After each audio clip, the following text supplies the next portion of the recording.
The Voice Beneath Blackwood Lake. Nobody in Blackwood spoke about the lake after sunset. It wasn't because of crocodiles or deep water. It was because of the voice.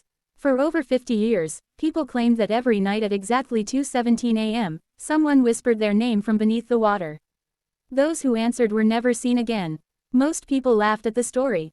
24-year-old documentary filmmaker Noah Brooks was one of them. He traveled to Blackwood with nothing but a camera, a flashlight, and the determination to prove that the legend was fake. The old villagers begged him to leave before nightfall. An elderly woman grabbed his arm.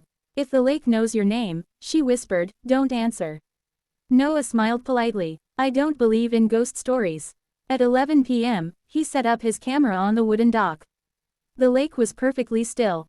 No wind, no birds, no insects, only silence. Hours passed. Nothing happened. Noah laughed into the camera. "I think we can officially call this myth busted."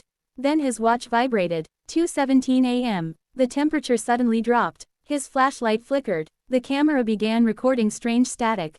Then he heard it. A soft voice. Barely louder than a breath. "Noah." He froze. The voice came from beneath the water. "Noah." It sounded exactly like his late mother.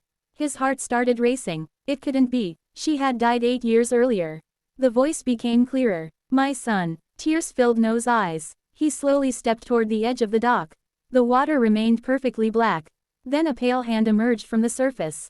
Not splashing, not swimming, just rising. Its fingers stretched toward him. "Noah, come home." Every instinct told him to run.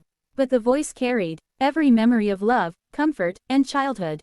He reached forward. Suddenly, someone grabbed the back of his jacket and pulled him onto the ground. It was the same old woman. "Never touch the lake," she screamed. The hand instantly disappeared. The lake became silent again. The woman dragged Noah away from the dock. When dawn arrived, she finally explained. "Years ago," she said, "a family drowned here during a storm. Since then, the lake doesn't create monsters.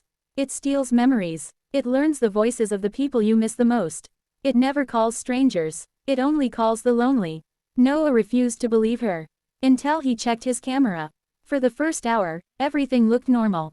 But at exactly 2:17 a.m., the video showed something horrifying. Noah wasn't standing alone. Hundreds of pale figures surrounded the dock beneath the water. Each one looked upward with empty black eyes. Each one was whispering someone's name. Behind Noah, one figure slowly climbed onto the dock. Its face wasn't visible, but its hand rested gently on Noah's shoulder. Noah turned around in the video. Then the recording suddenly ended. He had no memory of that moment.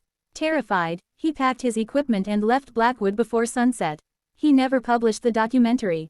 Instead, he locked the footage inside a metal safe. Years later, after Noah disappeared without warning, police searched his apartment.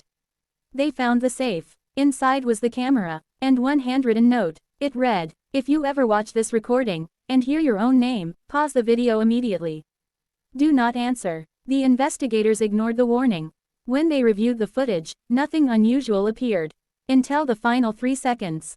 One officer suddenly frowned. Someone had whispered his name. He answered without thinking, "Yes." The screen went black. The officer vanished the next morning. His chair was still warm. His coffee was still full. But he was never seen again. To this day, if you visit Blackwood Lake after midnight, and the water already knows your name, don't answer. Because some voices are not calling you home. They're calling for your place beneath the lake.